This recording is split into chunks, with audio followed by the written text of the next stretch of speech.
Hello everyone. तो आज हम पढ़ेंगे द नॉवेलिस्ट एस टीचर। इसे लिखा है चिनुआ अचेबी ने। एंड ये काफ़ी फेमस ऐसे है इन पोस्ट कॉलोनियल स्टडीज। किसी किसी के सिलेबस में ये अफ्रीकन स्टडीज में भी आता है, but it is what it is. तो हम उसमें ज़्यादा नहीं चलते हैं, हम सीधा इस ऐसे के एक्सप्लेनेशन में घुस जाते हैं।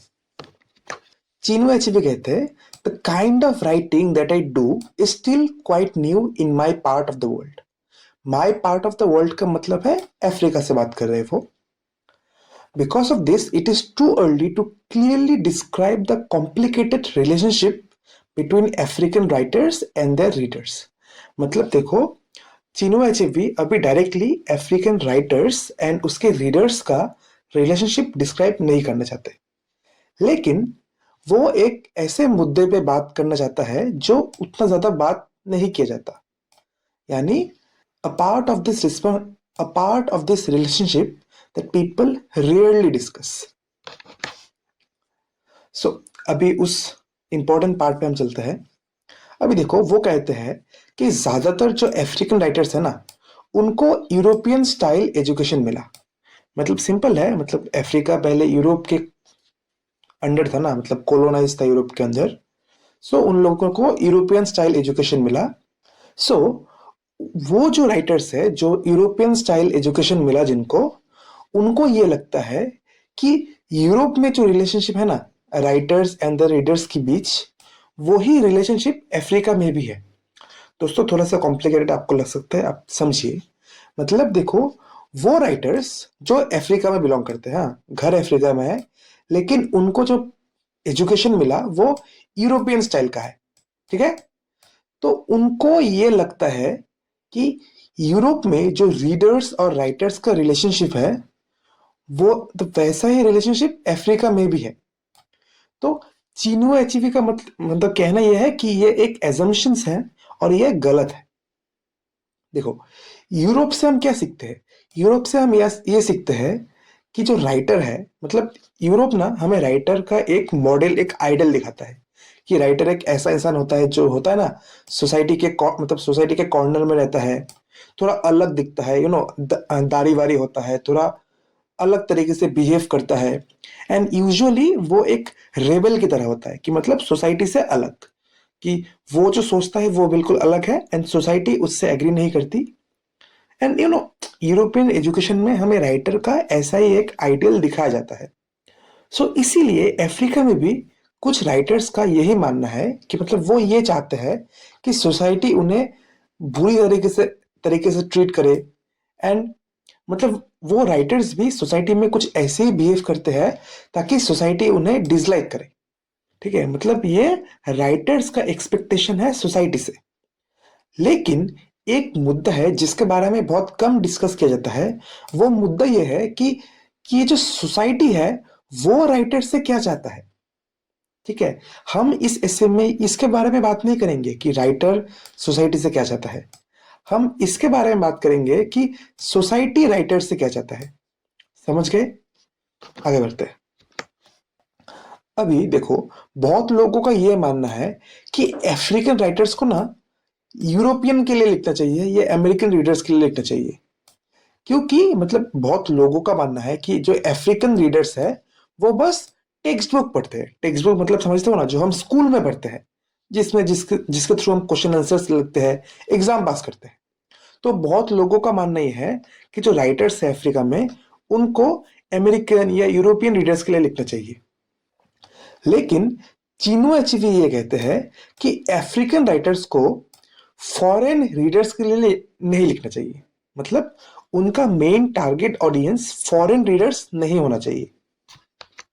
अभी इसके लिए वो एविडेंस भी देते हैं। चिनुआ अचेबी का एक बहुत ही फेमस नोवेल है दोस्तों, थिंग्स फॉल अपार्ट। आपने पढ़ा ही होगा ऑब्वियसली इसके बारे में। सो वो एक सेल्स डाटा दिखाते हैं कि इसका बस 800 कॉपीज सेल हुआ इन ब्रिटेन, जबकि 20,000 कॉपीज सेल हुआ इन नाइजीरिया। समझ रहे हो? मतलब उसका लोकल ऑडियंस ही ज्यादा है। एंड ओवरऑल 2500 कॉपीज सेल हुआ इन अदर कंट्रीज या अदर प्लेसेस। दोस्तों ये तब का डाटा है, अराउंड 1965 का डाटा है। अब तो बहुत अलग हो गया होगा, जो भी हो। सो चिनुआ अचेबी हम ये कहते हैं कि देखो ये जो नोवेल है ये इतना पॉपुलर है, लेकिन फिर भी देखो इसके जो रीडर्स है वो नाइजीरिया का ही है। सो एज ए राइटर हमें इस बात पे फोकस करने का जरूरत नहीं है कि हम मतलब ज्यादा ऑडियंस को प्लीज करेंगे, और ज्यादा ऑडियंस मतलब यूरोपियन या अमेरिकन ऑडियंस। सो चिन्नू एचीवी का मानना है कि तुम अफ्रीका के लिए भी लिख सकते हो सिर्फ। सो उसके आगे वो कहते हैं कि एचईवी के जो काफी सारे रीडर्स है ना वो यंग पीपल है, मतलब जो कि स्कूल में पढ़ रहे हैं या कॉलेज में पढ़ रहे हैं, या ऐसे लोग जिनका पढ़ाई रिसेंटली खत्म हुआ। ठीक है। और उनमें से बहुत लोग चीनू अचीव को एज ए टीचर देखते हैं दोस्तों। अभी एक इसके एक फैन ने इसको एक लेटर लिखा था, तो उस लेटर में उसके फैन ने कहा था, your novels give advice to us young people, I hope you will continue to write many more books of this kind. ठीक है। तो इससे क्लियरली क्या समझते हो कि रीडर्स का एक एक्सपेक्टेशन है फ्रॉम चिन्नू अचीवी। अभी एक और रीडर के बारे में बात करते हैं, वो घाना का एक रीडर है जो ये पूछता है चिन्नू अचीवी से कि ये जो बुक है थिंग्स फॉल अपार्ट, इस बुक की एंडिंग में तुमने क्वेश्चन आंसर्स क्यों नहीं डाले। मतलब वो एक ऐसा होता है ना कि जो स्कूल का स्टूडेंट है या कॉलेज का स्टूडेंट है जिसको बस इस बुक को इंफॉर्मेशन के लिए पढ़ना है। सो चीनू ऐसी भी इसे कहते हैं हाउ फॉर डू रीडर, मतलब एक ऐसा रीडर जिसको बस इंस्ट्रक्शन चाहिए। सो चिनवाची भी ये होप भी करते हैं कि ज्यादा लोग ऐसे ना हो। ठीक है। और एक एग्जाम्पल देते हैं, ये आखिरी एग्जाम्पल है दोस्तों। एक टीचर है इन घाना जो कि चिनू एचीवी को क्रिटिसाइज करते हैं। क्यों क्रिटिसाइज करता है?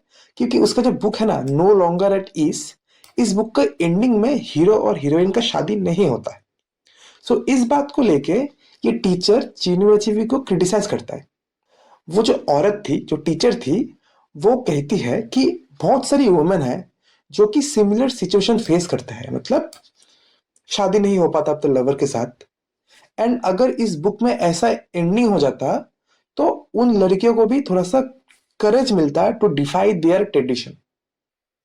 सो चीनू एचवी को ना ये एक काफी सीरियस एक्यूजेशन लगा, मतलब उसको ऐसा लगा कि उसने एक चांस वेस्ट कर दिया टू एजुकेट पीपल। मतलब वो अगर अपने बुक में उस मतलब दो कल्चर के लवर का शादी करा देता तो शायद वो उन कल्चर्स को एजुकेट कर पाता, इंटरकल्चरल मैरिज के लिए। लेकिन वो ये भी कहते हैं कि कोई भी ऐसा सीरियस राइटर नहीं होना चाहिए जो ऑडियंस को अलाउ करेंगे to tell them what to write. मतलब ऑडियंस जो है, रीडर्स हमें डिक्टेट नहीं कर सकते। एक राइटर फ्री होना चाहिए to disagree with society and even rebel against it. मतलब एक राइटर सोसाइटी के अगेंस्ट जा सकता है अगर वो चाहे तो। लेकिन चीनू अचीवे का यह मानना है कि वो अपना बैटल को केयरफुली चूज करेंगे। सो उसका यह मानना है कि हम एक ऐसी लड़ाई क्यों लड़े जबकि हमारा सोसाइटी कुछ और ही चाहता है। अभी वो एक और रेफरेंस देता है। ठीक है। मतलब उसने एक इंग्लिश पॉप सॉन्ग सुना था। हाँ, इस सॉन्ग का नाम है आई एंट गोना वॉश फॉर वीक्स। मतलब समझ रहे हो, मतलब मैं एक हफ्ते तक नहाऊंगा नहीं। अभी ये सॉन्ग जिसने गाया था वो एक एक्चुअली एक कल्चर को डिफाई कर रहा था। मतलब वो जिस कल्चर से आता है ना वो सिंगर, उस कल्चर में cleanliness is next to godliness कहा जाता है।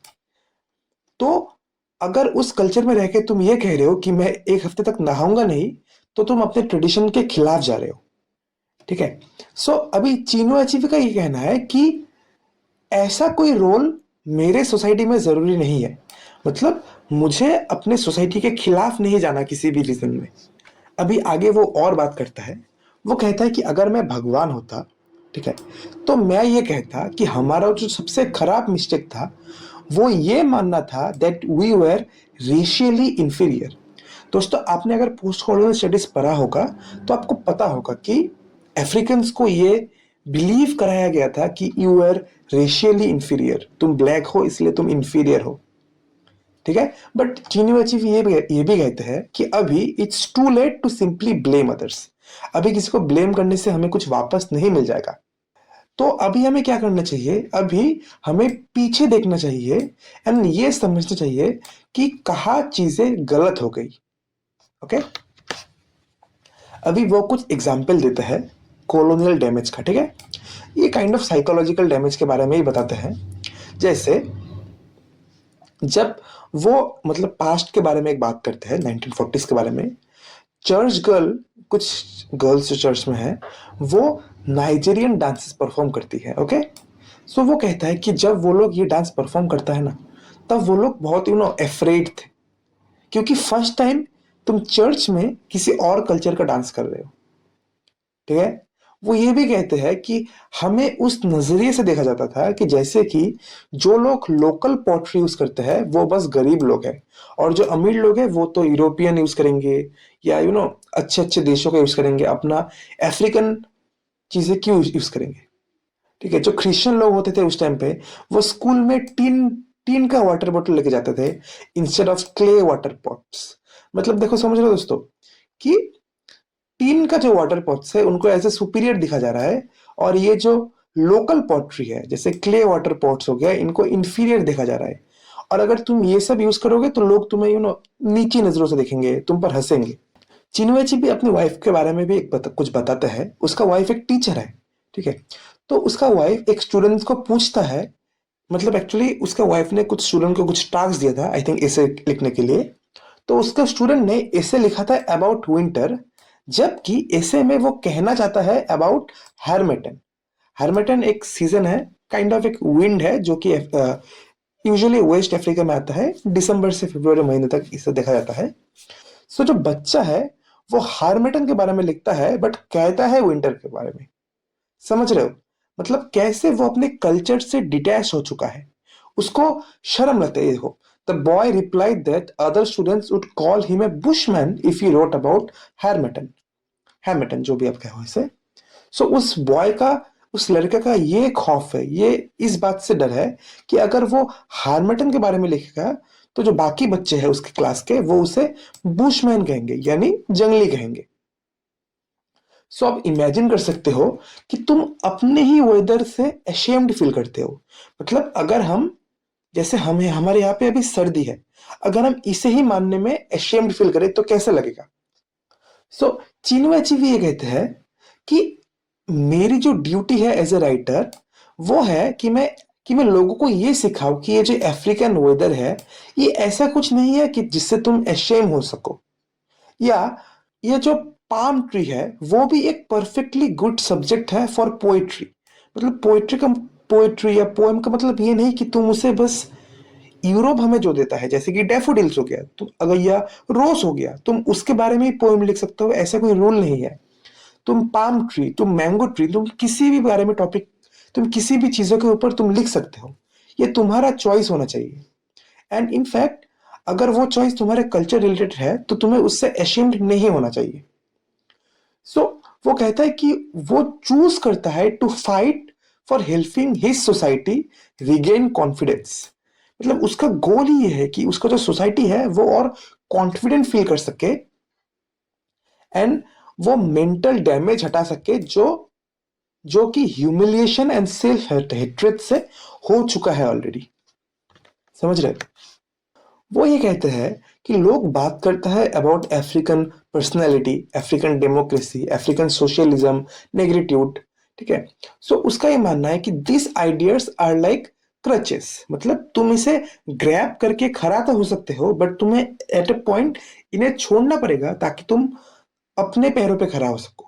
ये देखो, once we are standing firmly we will no longer need them. अभी के लिए इट मे बी नेसेसरी, ये नेसेसरी हो सकता है कि तुम रेसिज्म को ऐसे फाइट करो जैसे कि हमारे जी पॉल छात्र कहते हैं, एंटी रेसिस्ट रेसिज्म। मतलब कि हम ये ही नहीं, सिर्फ ये नहीं कहेंगे कि तुम और हम व्हाइट्स और ब्लैक्स इक्वल है, हम ये कहेंगे कि ब्लैक्स सुपीरियर है। दोस्तों आपको सुनने में ये काफी रेडिकल लग रहा होगा बट ये इंपॉर्टेंट है ताकि आप अपना प्लेस सोसाइटी में खड़ा कर सको। उनका ये मानना है, चिनोचिवी का ये मानना है कि जो राइटर है, राइटर इस टास्क को अवॉइड नहीं कर सकता है। कौन सा task? Rebuilding and re educating society. In fact एक राइटर का काम ही ये होना चाहिए, that is rebuilding and re educating the society. वो एक फेमस इंसान को कोट भी करते हैं, एजिकेल, जो कि कहते हैं the writer is the most sensitive point of his community. अभी वो कुछ अ, अलग पॉइंट्स भी देते हैं कि तुम्हें क्यों अपने कंट्री को या अपने सोसाइटी को सर्व करना चाहिए। देखो, जो अफ्रीकन साइंटिस्ट है वो अफ्रीकन साइंटिफिक प्रॉब्लम्स को सॉल्व करती है। जो अफ्रीकन हिस्टोरियंस है वो अफ्रीकन हिस्ट्री को पढ़ते हैं। जो अफ्रीकन पॉलिटिकल साइंटिस्ट है वो अफ्रीकन पॉलिटिक्स को देखते हैं। सो अगर हर कोई अपना काम कर रहा है तो जो राइटर्स है वो पीछे क्यों रहे, एंड वो इस अपनी सोशल अपने सोसाइटियल ड्यूटी से अलग क्यों रहे। ठीक है। सो वो ये भी कहते हैं कि मैं खुद भी इससे एक्सक्यूज्ड नहीं होना चाहता, मतलब तुम मुझको एक्सक्लूड मत करो इससे।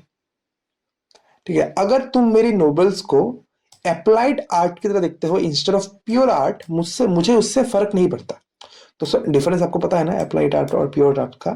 अप्लाइड आर्ट्स मतलब वैसे आर्ट जो हम अपने लाइफ में या कहीं पे अप्लाई करते हैं, और प्योर आर्ट मतलब जो आप बस ऐसे रिलीफ या इंजॉयमेंट के लिए, या मतलब एक बस एक इंजॉयमेंट के लिए आप इसे देख रहे हो या पढ़ रहे हो। सो वो कहता है कि अगर तुम मेरे आर्ट को, मेरे वर्क को अप्लाइड आर्ट की तरह भी देखना चाहो तो वो मुझे कोई इशू नहीं है उस बात से। उसका कहना है कि हाँ, आर्ट मैटर करता है बट एजुकेशन भी मैटर करता है, एंड इन दोनों का अलग होना इंपॉर्टेंट नहीं है, आप इन्हें जोड़ भी सकते हो। वो लास्ट में at the end of the essay वो कोट करते हैं हाउसा फोकटेल को। मतलब एक हाउसा फोकटेल है जहां पे मतलब at the end of the story क्या होता है, the characters lived happily, had children, and those children help raise the level of education in the country. मतलब हैप्पी एंडिंग जिसे कहते हैं हम आज के दिन। सो अगर आपको लगता है कि हैप्पी एंडिंग मतलब चाइल्डिश है, हैप्पी एंडिंग कोई चाइल्डिश है, कोई नाइव चीज है, तो आप शायद अच्छे से अफ्रीका को नहीं जानते। दैट्स इट दोस्तों, ये ऐसे यही तक था। आई होप आपको समझ में आया। कुछ भी डाउट हो तो आप मुझे कमेंट्स में पूछ सकते हो, मैं बहुत क्विकली रिप्लाई दूंगा। एंड मिलते हैं नेक्स्ट वीडियो में।